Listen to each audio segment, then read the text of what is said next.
You don't need $40,000 a year to go and get the best education. Some of these things you can learn from the best of the best online, sometimes for free. Move over, baby boomers. It's time for Gen XYZ. It's time to stop waiting on the world to change. It's time to be the change. It's time to stop thinking about how your life can be better. It's time to start taking action, massive action to improve your life. Join Zach Winter and Markadair Rios every week as we learn how others had the grit, determination, and conviction to 10x their lives, and as we explore ways that can help you 10x your life. Welcome to another edition of the 10X for Gen XYZ podcast. I'm Zach Winter. And I'm Markadair Rios. And today we have as our special guest, Kyle Wilson. Kyle, welcome to the podcast. Thanks for having me. Hey, Kyle, how are you, man? Can't complain. It's a nice, beautiful, cold afternoon in the Northeast. So, pretty par for the course. And did it snow pretty heavily out there? We had the one snow. Got the had to get the snowblower out once, but then it passed pretty quickly. But the kids were pretty happy to get the sleds out for one day. Hey, have you seen that? You saw that video about the flamethrower where the guy came in? Yeah. That was the first winter after Elon Musk came out with those flamethrowers. That was pretty popular. People were taking their flamethrowers to the. We have a long driveway though, so that'd be a lot of flame. That's great. So just so everybody knows, Kyle and Ashely Wilson are. I work with them on some multifamily deals, and they're kind of growing very, very fast, really building out a multifamily portfolio in Texas and doing very, very well. And I wanted to, talk to Kyle just about his background. So Kyle, you started out in professional sports. Can you tell us a little bit about kind of, your what sport you played and what you were doing there? Yeah, so I was 11 or 12 years as a professional ice hockey player. It's not quite as interesting as a movie star, but it's still, some people still find it interesting. So I played college hockey in the U.S. I'm originally Canadian, and then moved on and played a little bit in the NHL, played a little bit in the minor leagues for the NHL teams. And then during the last lockout, after that, I decided to go to Russia, played a couple of years in Russia, then Sweden, Switzerland, and finished off in Germany. Most people want to talk about Russia, even though I had, I played in the NHL, but that was Russia.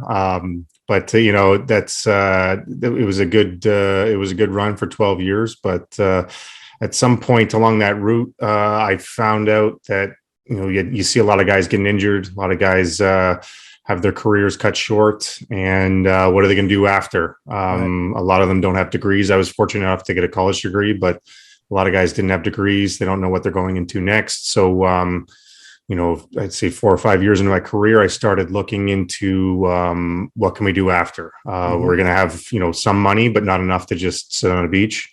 Right. What can we do with that money? What are the plans? And that's when I went over to Russia, my wife was working in pharmaceuticals, and she was pretty high up in the company. She was director of research and development, but they, was in for GlaxoSmithKline. But she was working 60, 70, sometimes 80-hour weeks. And it was crazy. And over in Russia, I was making pretty good money. So just for work-life balance, she stepped away from that for a little bit. And so she was looking to do something anyway. And we landed on real estate. It was as far as a great place to park some money.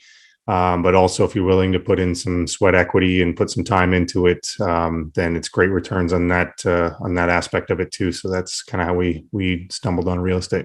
What kind of real estate did you start out with? We started with fix and flips, as most people. I shouldn't say that. We earlier on, like back in my career, in my second year pro, we were doing the house hacking thing without really knowing it. We bought a house in Hershey, Pennsylvania, when I was playing in the minors there. And we lived in the one room. We rented out the other rooms to the other guys, and then we kind of fixed the place up. And then we held on to that even after I left, rented out to hockey players, and then we curtailed that into actually a short-term rental too. So we got both sides of it. It's Hershey. Most people won't be familiar with it, but it's like where Hershey Chocolates is. Oh, and they have Hershey Park, which is kind of a Six Flags type place there too. So it has a real summer short-term rental market, but then it also has the hockey season is in the winter. So we actually did very well on that, where we rented the hockey players during the winter months, and then when summer came around, we ran a short-term rental, and it was pretty profitable. So I guess I should have led with that. We already had a bit of experience with how good real estate was, but then also my wife Ashely, her father is a general contractor. So he had 40 years in the business of being a general contractor. He'd done flips and all that stuff. So while we were overseas, with my wife's experience, running clinical trials, she has a master's in leadership and development. Really, really smart when it comes to running systems and businesses and stuff. She set up a whole flipping business. We did high-end flips, and her dad was kind of the boots on the ground. And we had a bit of seed money to So wait. So you were running the fix and flip business out while you guys were in Russia? Yeah. So her father was still local, so he was able to be at the sites. But I'm sure anybody who's been in real estate knows general contractors aren't the best at setting up a business and running all of that stuff. They're very good at what they do in the day to day and whatnot. Yeah. But as far as business structure and all that stuff, they could use help. So they had a great partnership, the two of them. At the beginning, I would say I was a driving force to get it started, but once the two of them started vibing, I was like, okay, you guys got this. I kind of focused back on my hockey a little bit, and they took off, and they did great in that for a while. To the point where when it was getting close to where I was considering maybe retiring, I was getting injured. We had a second kid on the way. It became one of those cost benefit analysis where I could have kept playing. I had some decent offers, but was it worth uprooting the whole family and going to Finland? I think was where I was considering at the time. Right. And worrying about having a second kid while I'm in Finland and doing all that stuff, or I could just step away and actually step into a role in their business that was already rolling. So that's it made the transition for me out of hockey very easy. That's great. Yeah, because on the downside, do you see a lot of your old colleagues, would they go into coaching or other kind of hockey related things, because that's really all they had set themselves up to do? And that's in the problem that you're getting into, even if you're well educated. The guys that went to college, you're coming out of your hockey career in your 30s, and are you really going to try and climb the corporate ladder at 33, 34 years old, right, starting at ground zero? And how much respect is that degree from a decade ago really going to take you? So yeah, you see a lot of people stay in the industry. They'll grind it out as a coach in the minors, try and work their way up, or they will go in hockey operations, or they'll go back to the alma mater or something like that. And I traveled around so much. I'd uprooted my family so much. I really just wanted to stay in one spot and do the whole family thing. It's great traveling around Europe. I have some great experiences. I met some great people. But you can only do that for so long, in my opinion. So it was I've been living in the same place now for 5 years, and it's great. Awesome. And before we started recording, we mentioned that Almost Famous, the movie Almost Famous, and I just remember what a drain that is on your lifestyle to constantly be traveling. And as a professional athlete, that you must have felt some of that, constantly being on the road for away games, and you're living in a foreign country Yeah, I had one of those careers too, where after my first initial contract, I seemed to move every year. I'd have a new contract every year. Crazy. I'd get traded. I'd do all that stuff. So we'd go into the summertime and then be going back somewhere else. So it does wear on you. It's a fun job. Like don't get me wrong. There's not very many jobs that you can show up every day and hang out with 20 other buddies, for 5 hours a day and then just go home and not have to really worry about it the rest of the day. There's no, as I said, my wife working 60, 70 hour days. Like there's none of that. But then there also is the game days. You're there for 12 hours, and then, you go on road trips and you're gone from your family for a long time. So it has its pluses and minuses. So say they say, hey, you're getting traded, you're going to Finland.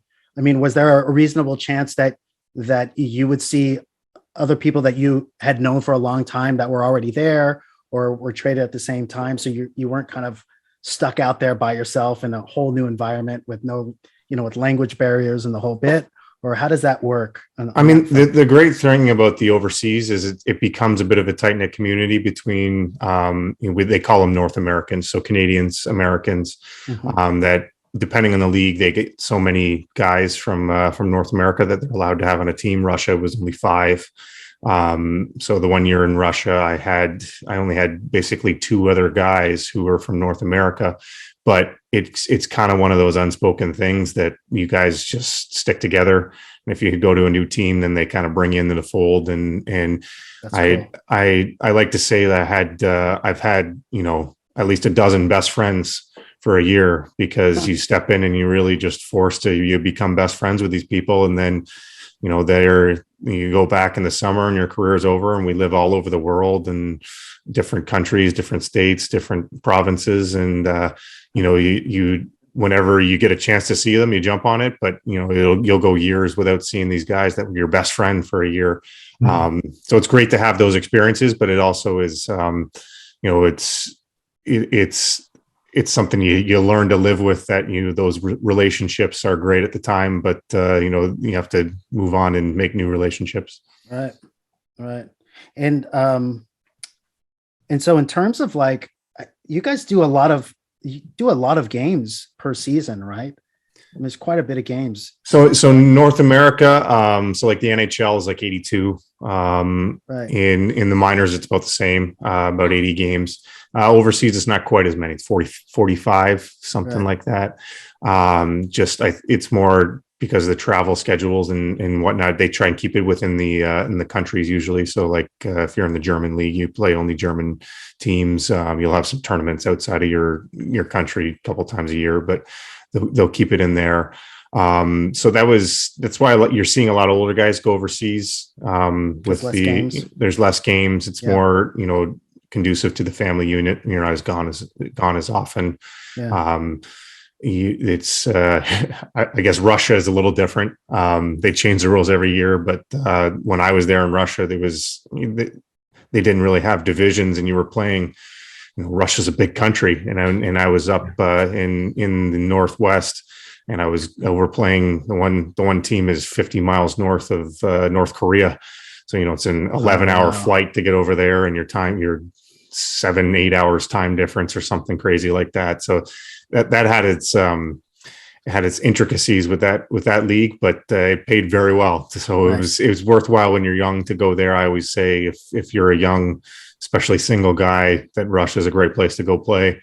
But once we were pregnant with our first while I was in there, and that was kind of, I got to go to Siberia. Maybe we'll try out Sweden next. I think we're headed after that, because that's a little bit more family friendly.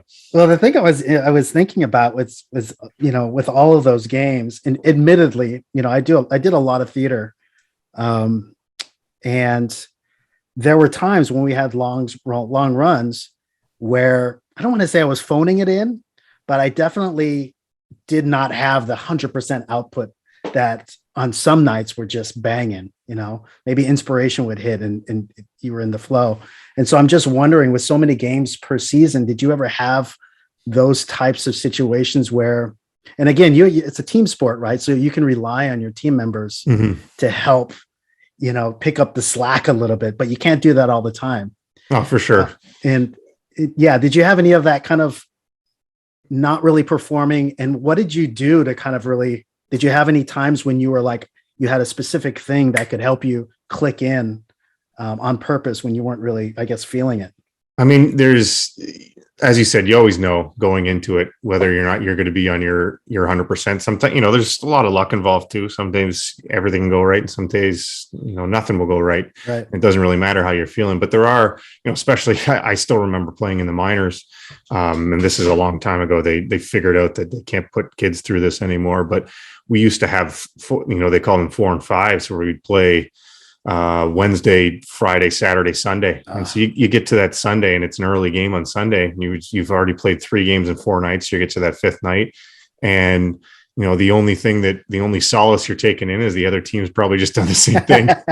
So like, it's one of those, like it's kind of just back to basics. You're not trying to, you're not trying to do anything crazy. Those games, you're just, you're doing your job, and you're just, you're trying to make as little mistakes as possible, to be honest.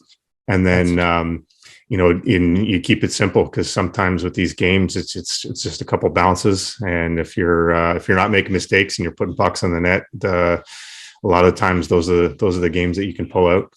I love that, actually, because that keep it simple portion of that really also allows you to rely on your experience, even when you're young, right? Allows you to rely on your experience as kind of a base level. And you kind of settled in that thing of like, okay, this is what I know. And this is what I know, how to keep it simple. And this is a high level. I'm already performing at a high level, but I'm keeping it simple, right? And not making mistakes. And that's great.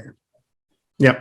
It's, you learn to roll with the punches a lot. And it's once you get longer in the tooth in your career, you get better and better at that. Because in the beginning, you always are trying to reinvent the wheel, and you always think you could do better and better. And sometimes it's just do your job.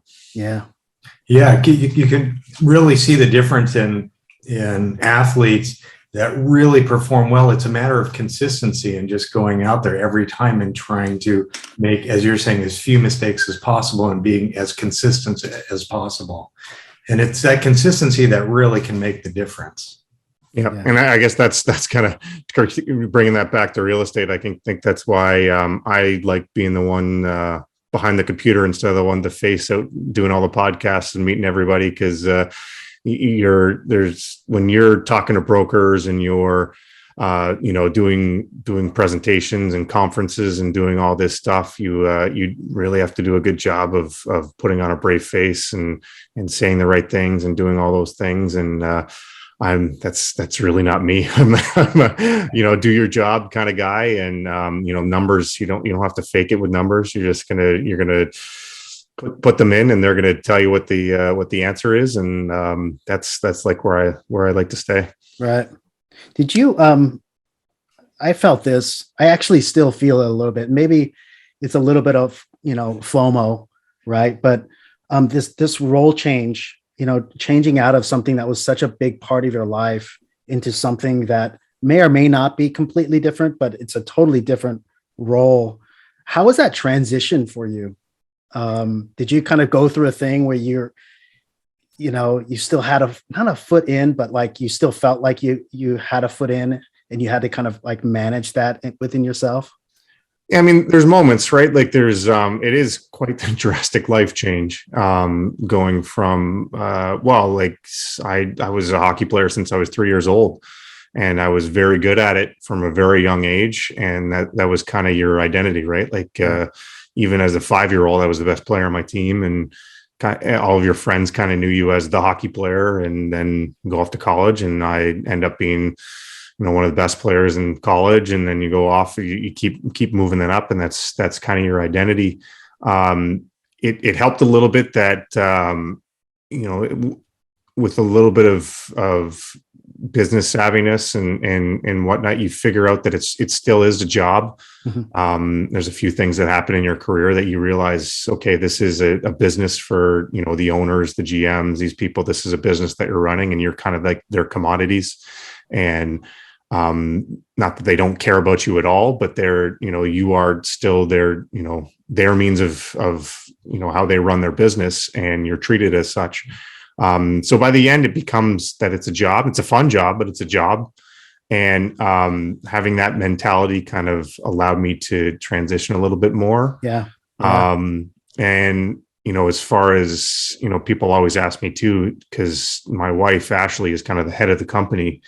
And I kind of, take on the role of a more support role. And I'm kind of more, I'm still working a bunch, but I'm kind of more of the family guy. Like I, do a lot of the family stuff with the kids, and, people joke that I'm, Mr. Dad. Aspire to be a stay-at-home dad, which I do. Like, but that also comes from, most people don't get to live and fulfill their dreams that earlier on in their life.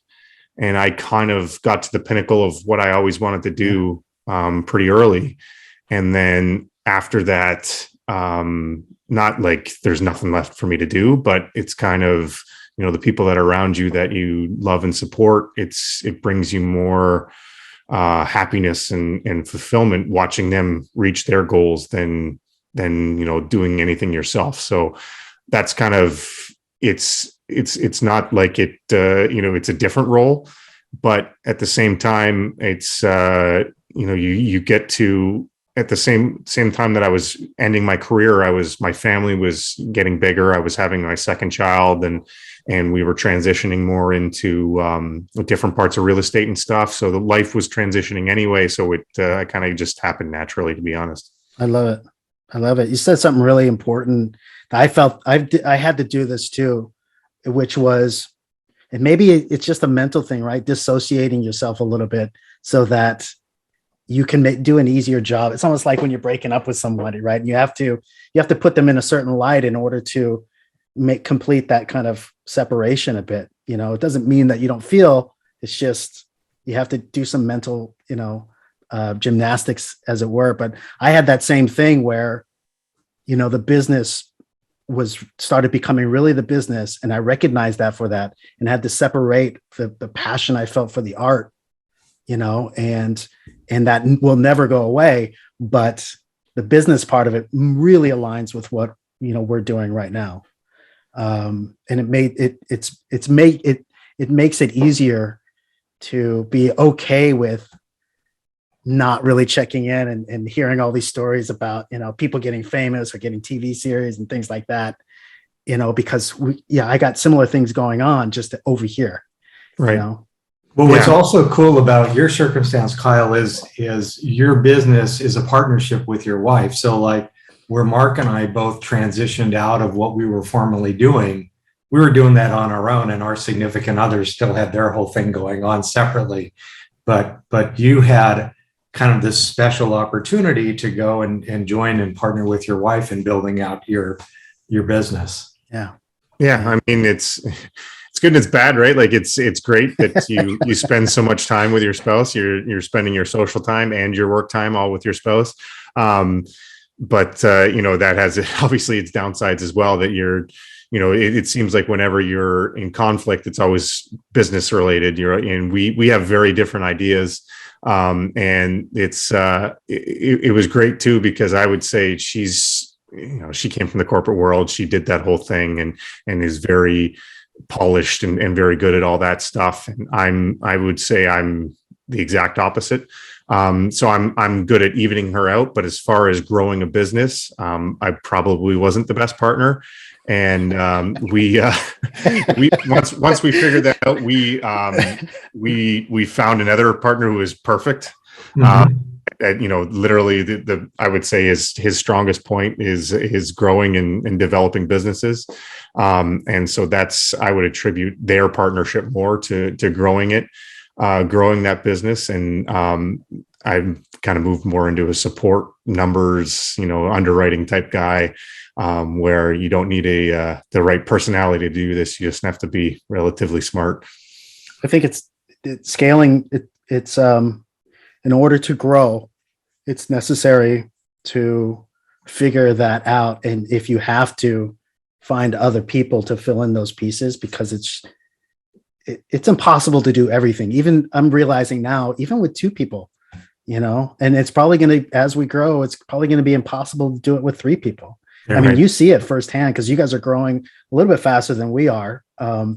And you can see how big, I mean, you guys just took on an asset manager, I believe. So that's now at least 4, maybe 5 people that are really working hard at your business, right? Yeah. And I would attribute that to, I mean, you could do it internally. You can just sit down and have those those meetings that are just designated to business growth. But we did a couple of those mastermind things where we would go off and we would get together with a group of, real high level people in real estate and other businesses and take a look at each other's businesses and what can you do to grow. And we took a lot away from that.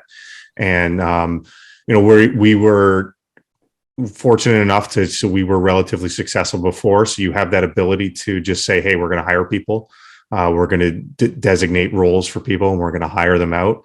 I know not everyone's able to do that, but there are lots of options to do it too, right? Mm-hmm. You don't necessarily have to take on a hire. You can take on people that are commission based. You can do virtual assistants. You can do whatnot, as long as you are just analyzing your time and saying, what's the best use of my time and what else can I designate, lower level tasks to other people. And then, if it's growing your business, then just keep rolling with it. And, I sometimes have to step in with them and be like, okay, maybe we just start with 1 hire instead of bringing on 3 people, because it gets addictive, I think, to them, where they see how much benefit they get, from bringing on somebody who's a good hire, and how much it can 10x some of the stuff that you're doing. Yeah. But it has its growing pains too. We've had to go through a few people who didn't work out. So right. What's your experience about how to deal with that? Do you rip the Band-Aid off quickly if you recognize it's not going to work out, or So they like to say slow to hire, quick to fire, and it's right. It's one of those things where if you're going to lose fast.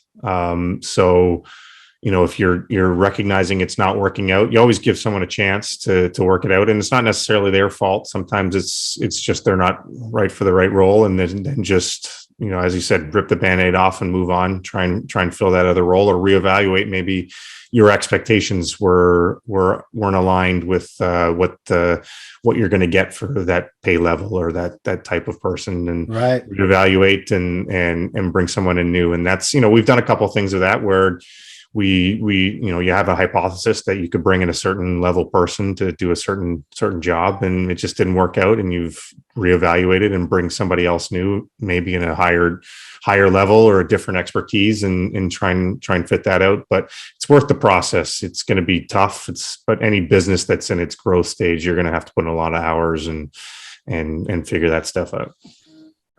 So in the mornings, after you get the kids to school and you start cracking open your work, like what is your main kind of task that you do when you're sitting down to work? Are you cracking open the spreadsheets, and are you calling up your asset manager to just kind of check in and see what's going on with the properties? Like, how does it work with you? Yeah. So I would say my title, if they're as I said, they're the business growers. So they have all their org charts and their e-myth things going on. And so my official title would probably be lead underwriter. So I deal with, the day-to-day numbers, more so on acquisitions than on stuff that we currently have running. But, stuff that we currently have running, that if they have questions about our initial underwriting, then they have to refer it back to me and whatnot. But now that we have some acquisitions people on our team, yep. We're having quite a few leads coming through. So I'm having to, once again, you're figuring out as you grow, more problems arise, and I'm having more and more people bring stuff to me and kind of, sort that out. So they don't bring me all the Crap. Exactly, the junk, and kind of just whittle that down so I get the higher level stuff. So, it's an interesting job because I'll have days where I'm swamped, and then I'll go 3 or 4 days where it's pretty easy and I can, work on other things. But I would say that's my lead, my number one task. But then I'm still, as far as I don't know what you call it, the board of. I'm on the board. If I see your structure, you're the third voice in a lot of ways, right? Right. Yeah. So there's even though Jay and Ashely are the ones kind of running the company, there's 4 of us, quote unquote, on the board, and we still meet once a week, discuss high level stuff, where the company's going, and what we have on the docket as far as acquisitions, and check in with everybody. So I still kind of keep an eye on stuff like that. That's great. I want to just circle back because I think it was really, really important that people that are thinking, at least from my perspective, people that are thinking about getting into this game that we're in, which is syndicated real estate, commercial real estate, and doing it, professionally, that there is the possibility of having quote unquote acquisitions people that are out there working to bring deals in different parts of the country, but they're not on your payroll. But if you find a deal that they bring to you and it works out, they get a piece of the equity, they get to come along for the deal and come along for the ride. Right. But generally, even though they may have an email address and stuff like that, they're on the team, but generally they're not employees. They're kind of strategic partners or something like that. And we have a few of those because we actually, so Jay and Ashely, they have a kind of a mentorship going on. And one of the good things is like they don't really, the reason they have it isn't necessarily to, it's not a moneymaker. It's not like just taking in the fees. There's, you see some of these guru programs where people, they make hundreds of thousands of dollars just by teaching people what to do. Theirs is more along the lines of they've been able to curtail that into some good partnerships. And just as you said, we have a few people from that mentorship who are very bright and from different parts of the country. And, it allows us to branch out into markets. And as you said, like it's the good thing about that structure you're talking about, where you can train them and you can teach them how to do it. And the moment they bring you something, then they get rewarded handsomely for it. Is you don't feel like you necessarily are wasting your time all the time. You don't have to, be always watching, looking over people's shoulders. Like if they want to only work 5 hours at it this week, we're not paying them per hour to work on it. They can put as much or little time in, and if one of them doesn't work out, then you wasted some time training somebody and whatnot. But in the end, getting a few rock star people rolling on that, then it's going to be worth it in our opinion. So that's, going back to, if you don't have the startup capital, or if you don't, have problems, you don't necessarily have to hire somebody in as a full-time employee. There are other ways to go about it. Yeah, that's a good approach, especially for a startup. Yeah. Right. Maybe I preach this too much, but anybody who asks me about what, we're doing and how to, get started, some people, they don't want to take the advice, maybe they just want all the beans for themselves, and that's totally fine. You know what I mean? But for me, it's through partnerships and through recognizing as early as possible that you cannot do it all by yourself, at least, what we do. And if you can find a way to bring value, complementary value to a team, I believe you can, you really can exponentially grow. I've seen some people grow faster than I would ever have imagined, because of that aspect of it. There's just something that clicks. They find the right way of partnering up, and then all of a sudden, there it is. They're gone, you know. It's just a mindset shift. Like when you talk about single family rentals, flipping, that's something where you kind of have to become a jack of all trades, because you can't afford to, slicing off a piece of the pie to all these different people. But once and it's intimidating when someone looks at, running a single family house rental business versus stepping up to 200 plus unit apartment complexes. You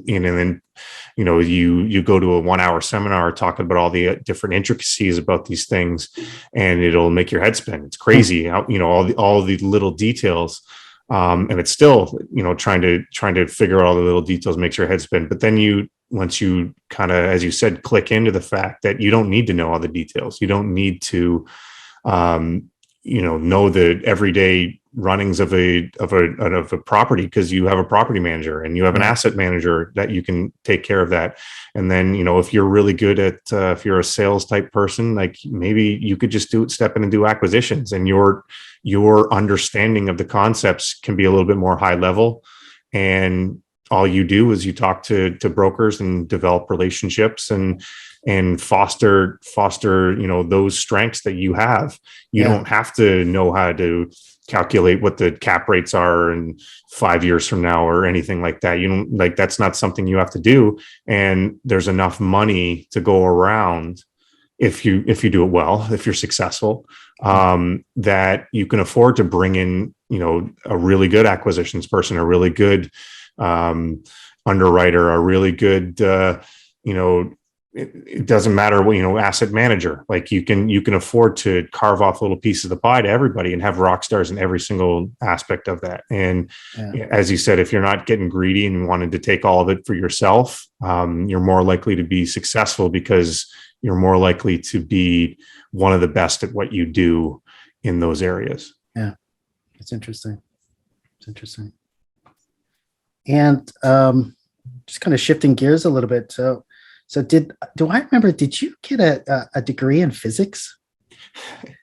Yes. Is it your undergraduate, or did you get an advanced degree? I would say I'm probably the only, I shouldn't say the only, but one of the only people who got an undergrad degree in physics and then just stopped. But that was because I got drafted and decided that playing hockey was going to be a little bit more fun than continuing physics education, because most people they curtail their physics undergrad into something else. They either go and get their doctorate, or they go into engineering, and that was my plan, was to go into engineering. Right. And so it's when people say, oh, what have you used your degree for? And I would say absolutely nothing. But at the same time, I think, just like, kind of your reaction there, did you like physics? Like people just assume that you have a baseline of intelligence just from getting a degree like that. So I've used that to my advantage, I guess, where I gotta even the two out, right? People hear you're a hockey player and they assume you're dumb, and then you got to tell them that you were a physics major, and then it kind of evens the two out. And that's awesome. Were any of your hockey colleagues also physics majors? So I had one guy in college. One teammate who also was a physics major, which helped. But as far as once I turned pro, there's not many, even just math-based degree type people in professional hockey. There's a couple. I never ran into a physics major, but I think the one guy was a math major, which was interesting. And there's every once in a while, but there's not many. Yeah. Well, how are professional hockey players as tenants? You had said you were renting out one of your places to hockey players. Oh, they were great when I lived there. As far as when I wasn't there, just renting them out, you take decent security deposits, and you but my personal connection with the team too, kind of you have that where, okay, there might be a situation where they break something, but I also know that they're making decent money. And if there's ever a problem, I just call up their coach and be like, hey, listen, so-and-so trashed the place. Can you just make sure that they take care of it? And it's usually taken care of. So in that situation, I would, if you're asking what I recommend to rent out to hockey players on the regular, not necessarily. Families, Not unless you have that connection to the team. Yeah, families maybe, but if one of those situations where it's three 22-year-old guys from Montreal, that wouldn't be my first recommendation. Yeah, we had some student housing and two of the units, I think we had a bunch of football players, and then we had some a few sorority girls right down the row. And, perfect storm there. Oh man. Gosh. Nothing big damage happened. That's what we were worried about, but it was actually the parties, just people complaining, and the cops would come out and just that kind of stuff. Right. The coach would have to come out, and this, you have to ring up the coach. Hey man. It's always good to know the coach, because coach is like dad, like calling dad on the totally. That's funny. So now, are you guys? So you're up in the Northeast. Are you plan to stay here? Is this your forever kind of home? You're kind of close by to the Canadian border, right? So you can get up there. And it's good, actually. My parents are in town now, because it's they have like an 8-hour drive. It's not bad. Mm-hmm. It's a little bit tougher with border restrictions these days, but typically it's not too bad for that. My wife's down in Florida riding her horses right now, and so every time she goes down there, she always comes back with some grand ideas that we should be moving south, because she's coming home to snowstorms, and she was just in 70-degree weather, 80-degree weather. But I guess that's the beauty of real estate. I mean, we're investing primarily in Texas at the moment, and we're living in the Northeast, and so theoretically we could live wherever we want. But she has family in this area. It's, we have one of the best school districts in the country. Cool. That we live in. And so for now it works, but who knows? You never know where life's going to take you. I've had to roll with the punches quite a few times in my life. So it's, I never act like I have everything figured out. Right on. And a lot of people, I'm seeing, I don't know if you guys are, but I'm seeing a lot of this, of people seriously considering moving to Puerto Rico if they haven't already done so. And a lot of like financial people or crypto people, fund managers, things like that. It's very interesting. Well, that's all taxes, right? And it's exactly it. It's as far as a syndicator or multifamily type real estate people, it doesn't entirely make sense for us, just because we have other tax avenues that are, quite honestly, at the moment better. 2025 rolls around, who knows? But as far as if you want to talk about crypto, there's no way of really shielding your crypto gains these days. They're really coming after those people. So Puerto Rico might be a good avenue for that. Hopefully weather holds up there and they're not getting crushed with hurricanes every year. But it's a good avenue for that. But I would say if you're in real estate, just, with your tax benefits and your opportunities to, as far at the time we're doing this, 1031s are still around, bonus depreciation still around, all of this stuff. There's still a lot easier and more effective ways to zero basis your taxes than to pick up your whole life and move to the U.S. territory. Yeah, you really have to create, I forget the term for it, but I guess it's like a nexus. Like you have to, I think it's like a 10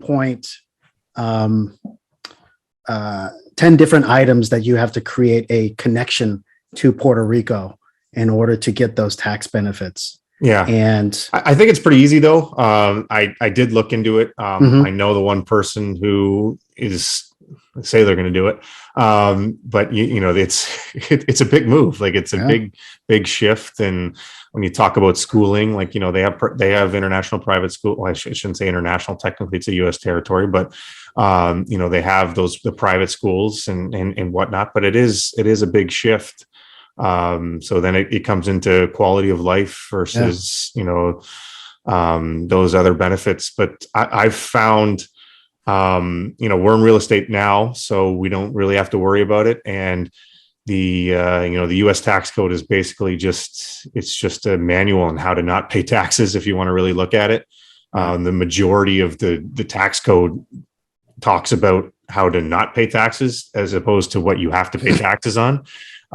So there's always, and then there was always opportunities. When you talk about the latest one was opportunity zones, and there's always, disaster relief. If, a hurricane or a tornado rolls in through someone, or then they throw tax benefits for, deferring or decreasing your capital gains there. And there's always other opportunities and other ways to figure it out instead of making the drastic move of moving to Puerto Rico. I guess, you get if you like beaches, maybe you're getting a double whammy there, save taxes and go to the beach. But we're not there yet. Now, are you guys in crypto at all? No, I don't know. I see it too much as gambling. I understand that it's not an investment and it's a hedge against, the US dollar. I stay more to traditional hedges against the US dollar. I have money in gold, silver, and stuff like that. Instead of going crypto. I'm not going to act like what I'm doing is the best. Obviously, I was considering it back when it was $3,500 for one Bitcoin. So it was, as far as blockchain technology, that's a legitimate, genre changing technology that is going to have huge impacts across industries. But if you want to talk about just cryptocurrencies, I just think there's too much. Anytime there's the ability for the government to step in and meddle with it and change things like that, it scares me. You can see just even when the government just decided that they were going to change how gold was handled, took it off the gold standard and made it illegal for people to hold gold for a time period there. It's just more power to the people who figured that out. Then that's great, but that's not. I just see it too much as a gamble right now. That's a big thing, I'm still learning about crypto, so Zach has much more experience than I do in a lot of ways, but that's a really big thing, this whole idea of police power. And I feel like obviously you can have a hard wallet that's outside of the system completely. And if you can hide it effectively, then I guess it's outside of the police powers, as it were. But anything that's connected in a way around, well, you're going to get, if you're trading crypto, if you're selling crypto, you're going to have to pay taxes on it. I mean, it's traceable. It's all on the blockchain. So they can trace it to you, and you need to pay your taxes. But that's why in the crypto world, people that have made a lot of money in crypto, they are looking at ways to, I don't know if it's dual citizenship or renouncing your citizenship, but it's particularly hard in the US because they really they'll get you whenever they can. And but that's why you're seeing there's just been so much money on it. You're seeing these stories of somebody who had a bunch of Bitcoin and ended up on a computer in a landfill, and they're spending right. I read that. their old computer in this landfill because they have 260 million worth of crypto on this computer. And so it's a real thing that people have made a ton of money on it. It's and when you look back, sure, I wish I knew more about it. I wish I had done that. But as far as what I'm keeping tabs on, it's, when you talk about blockchain technology, how it's going to affect syndications even. I see a lot of people pushing into that. I'm more of the idea of keeping an eye on it, just because there needs to be more regulation in it. And let's instead of being the trailblazer, I don't see enough benefit in being the trailblazer yet. There's not a huge upside in pushing into that, but I would say the biggest downside to doing like something like we do, like an apartment syndication, is you're going to give us your money. And yes, we're going to give you great returns, but you never know when those are happening. We could, the one with, that we did with UMark that we just exited, that was planning on possibly a 10-year hold, and we ended up doing it in less than 2 or 2.5 or whatever it was. You never know when that return is going to happen. And I would say that's the number one downside to our industry. So something like having, these using the blockchain technologies and being able to just trade ownerships legally and safely. That's interesting. Through the blockchain is a real thing, and it's going to happen. And people are trying to do it now. The problem is that, there's huge government regulation on all of this anyway, SEC regulations and whatnot, protecting people. And when new technology comes about, you have to have new rules and you have to have new regulations, and they haven't caught up yet. And I don't feel comfortable jumping into it, even though I know it's the future, when I don't see a huge upside. Yes, people will be more likely to invest with you if they know they could just trade out their ownership or a part of their ownership, or, a tenth of their ownership even. They would be more likely to invest with you versus somebody else. But as far as a huge upside, it's not there yet, I don't see. Yeah.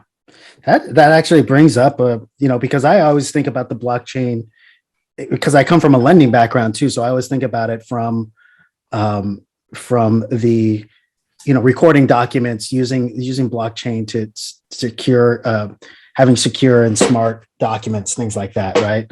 But you bring up a really, really good point about the liquidity, the possible liquidity of it all.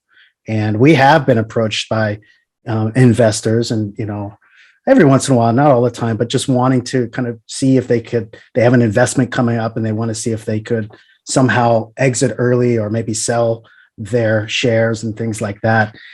And it makes me wonder how, like you said, with the regulations and just the framework of what equity is in real estate, if that changes and turns us into more like a REIT, right, just by, just kind of secured by crypto. Right. And I've seen a few people who have done it, not necessarily just straight apartment syndications, but, in surrounding areas. And I know there's intricacies to it, because the one that I saw being offered is, so you could buy into the, your portion into the, I don't know if you call it a syndication or whatever, what the name for it is. Was it a DAO?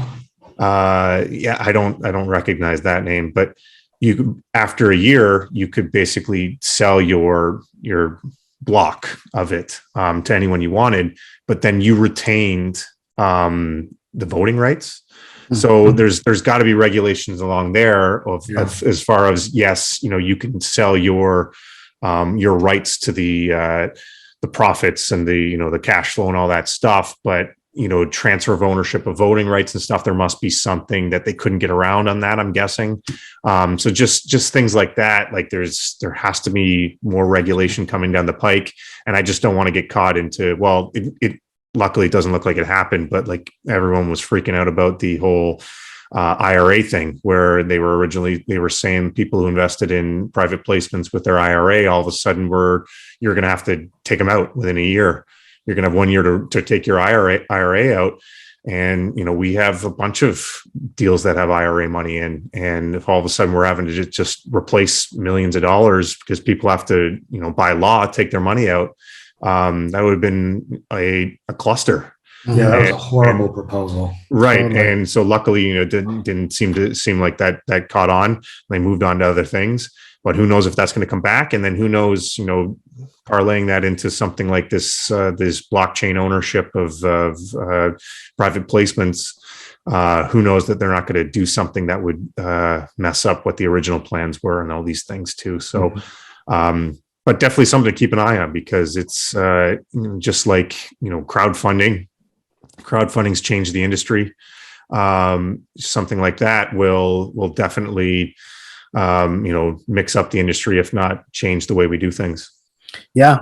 It's, I never thought I would ever say this, just because I always felt like I'm not really a technologist, but I'm definitely I feel like I'm a futurist, right? I believe in the future and the positive things that we have in store for us overall.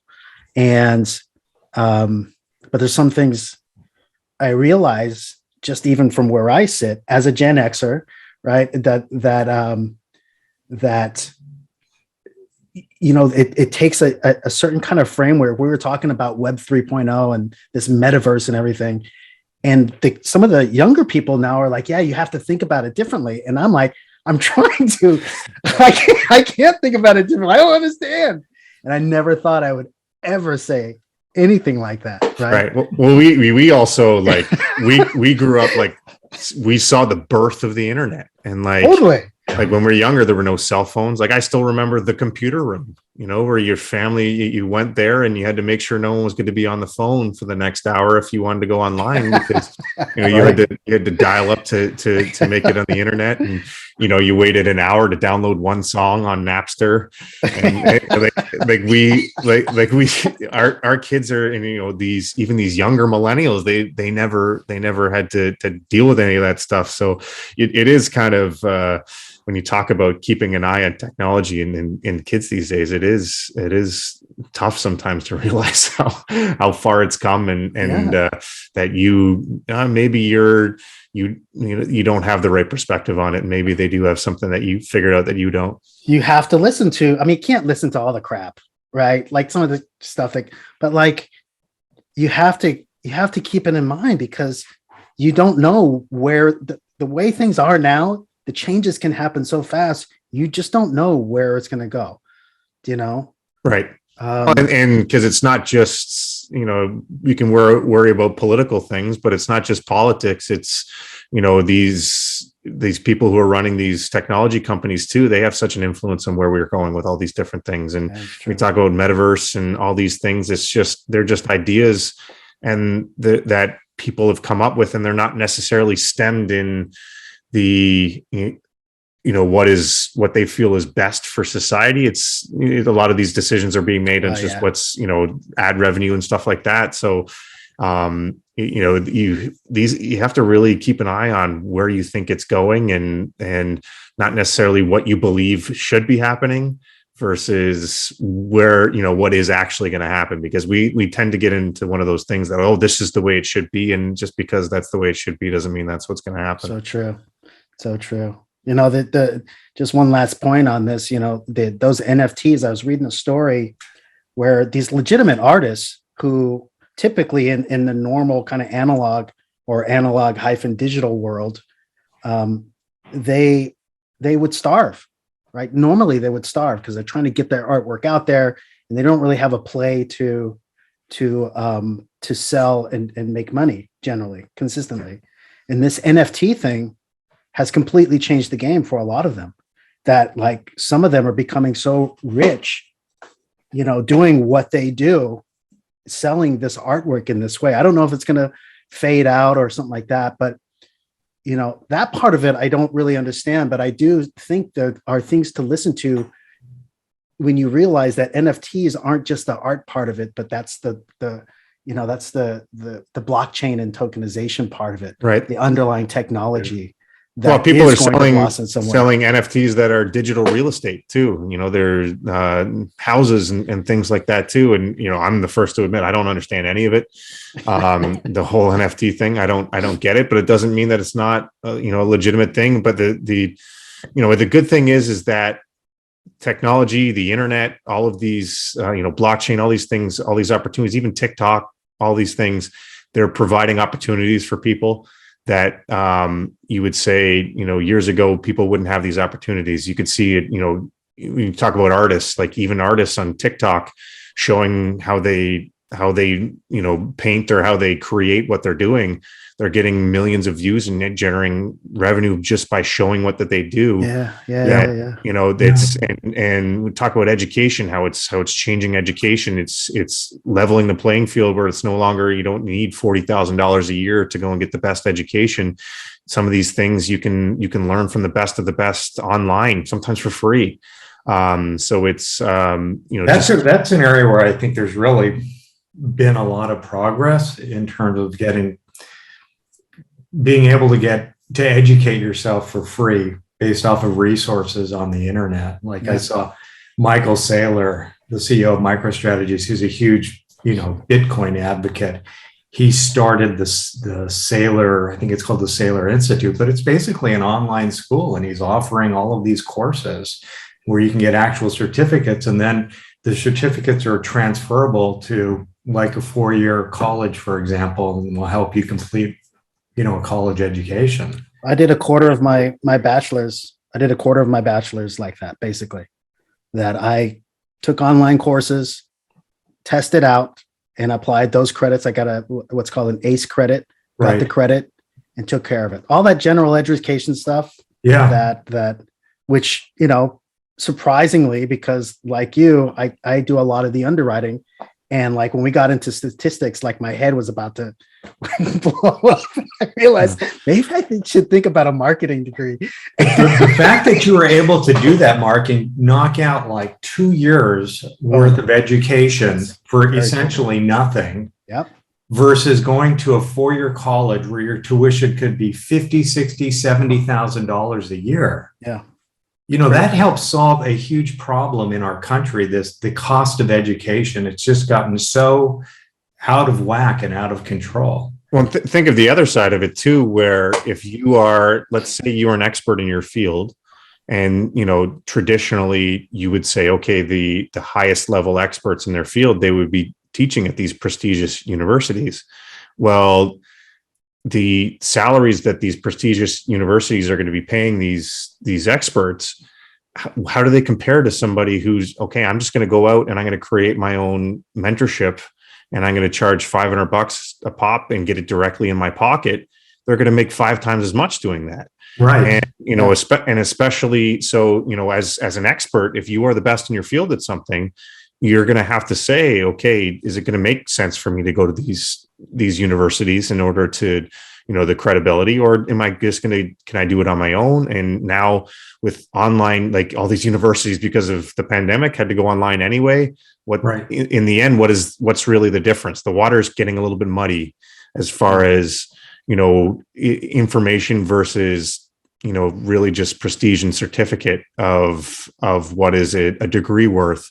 And like we're living in an age where it's never been easier to become an entrepreneur and be successful with the internet and with all these other technologies that I like that aspect of it, that it's allowing smart people to be successful and smart, hardworking people to be successful no matter what their upbringing, no matter where they started, no matter what path they originally started down. It's I think it's great for my kids too, and I'm that's one thing to be excited about the going forward. Well, I agree. I think this is an important component of the Web 3.0 is the decentralization and the ability for people to not have to be dependent on large universities, large corporations working for large employers to make it on their own.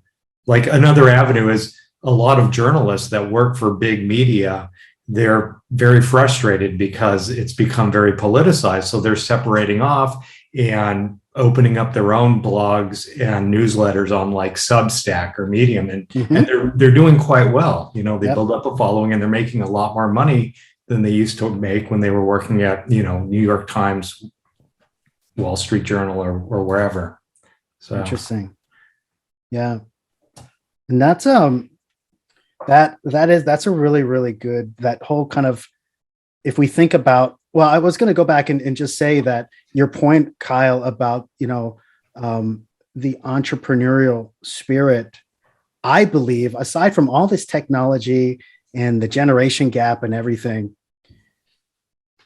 everybody, even if you're a professor working at MIT or whatever, everybody has to have some sort of entrepreneurial spirit and maybe even some skill along with it, as we kind of transition into this kind of decentralized thing, because the avenues for the word to get out, it's not just like you putting it out there. That's where everybody's going, and in order for your stuff to land, you have to go there. And in order to do that, you have to kind of break free a little bit. And for professors, I would imagine, it's getting out from underneath the cover of I'm safe in my tenured job. And you know what I mean? There's some subsidy. Which there's not necessarily anything wrong with that. I would say like there's, I get in these masterminds and do all these things and I don't get as much out of it, I would say, because I'm less of an entrepreneur. I would say I'm not really an entrepreneur at spirit. Like I would be completely happy just working really hard but like in a defined task and doing it really well. And I would get satisfaction over, being really good at what I do. But as far as, but wait a minute, but like you spent half of your life, I mean, being a sports star, you have to be an entrepreneur in a lot of ways. Maybe not in the marketing, look at me kind of phase, but like you like running your own personal business to try to make it. That's but at the same time, like that's you hire an agent, you do all these, like it's there's the when you look at it though, like business is run off of non-entrepreneurs. So it's run off of people who are willing to do jobs. And what I've had to preach to people like Ashely and Jay, like our partners and stuff, is that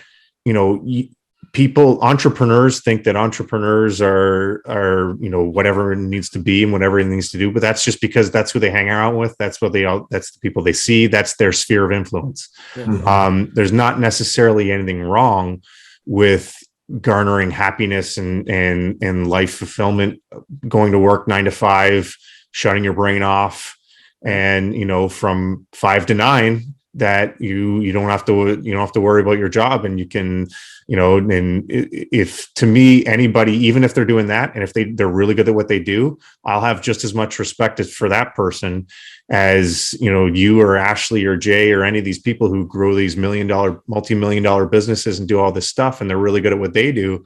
Just because they're entrepreneurs and these other people aren't, I feel for them too, because if it weren't for Ashely, I'd probably be working a 9 to 5, have a smaller house, or I wouldn't even be working, to be honest. I'd find a way to make just kind of a base salary with the investments that I have, and just downsize and do as little as possible and spend as much time as I can with my kids. Right. And there's not necessarily anything wrong with either view. There's just a different mindset, and people are driven by different ways. That's a good point. That's a good point. But like someone who's going to listen to this podcast or listen to what your guys, you're not going to get that person. You're not going to have the person who's happy with towing the line 9 to 5, just being good at what they do. You're going to be, you're going to be having the entrepreneurs listening and trying to grow, and they always have that inner desire for maximizing their potential. Mm-hmm. Which does it? Well, do you have to, or they're just getting started, right? Or right? They they know that they want something, and they're just looking for ideas. Is what I hope that catches on at least here. Mm-hmm. And so, yeah, this has been really good, man. Yeah, we didn't talk that much about real estate, but it's always fun talking to smart people about random stuff, right? This has been great, and that's exactly what this is. So I got one last question, if you don't mind. So if you were to talk to your 18-year-old self, like what would you tell your 18-year-old self now, where you are? Put your signing bonus in Bitcoin.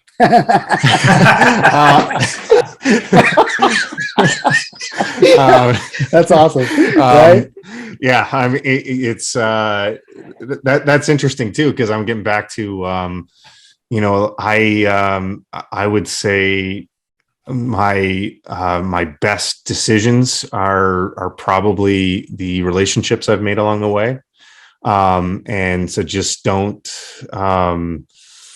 necessarily, and I'm naturally an introvert too. So don't discount the relationships that you make, because, obviously, like, my wife was, that relationship has been, it shaped my entire life, and my entire professional career post hockey is having that influence on me. And then, just aligning yourself with the right people. I do believe you are the average of the 5 people you hang out with most. And if I had kept that mentality more, then I feel like I would have more, like, not necessarily meaningful, but beneficial relationships at this point. And that would have, I would be that much further ahead, I guess. I love it. That's awesome, man. Well, thank you so much, Kyle. Really, really appreciate it. Loved having you on. Yeah, it's good hanging out with you. The way you timed this here is right with the sunsets pretty early in the Northeast here, so you got to watch the entire. Well, it happened really quickly. Like I know, almost like the lights got shut off. Yeah, I didn't realize that I didn't have the overhead light on until it was about halfway through this, and then it was too late. That's so great. All right, man. Well, thank you so much, and we'll talk really soon. Sounds good. Good hanging out. Thanks, Cal. 10X for Gen XYZ is hosted by Zach Winter and Mark Adair Rios, co-founders of Prosperity CRE, a commercial real estate investment firm committed to providing its investors with ongoing cash flow and building long-term wealth. If you like the podcast, please give us a positive rating and subscribe to be notified about future content. Also, if you'd like to learn more about our approach to real estate investing, you can download a free copy of our real estate investment book, Investing for Cash Flow and Long-Term Wealth, by clicking the link in the show notes below. Thank you and stay tuned for our upcoming episodes.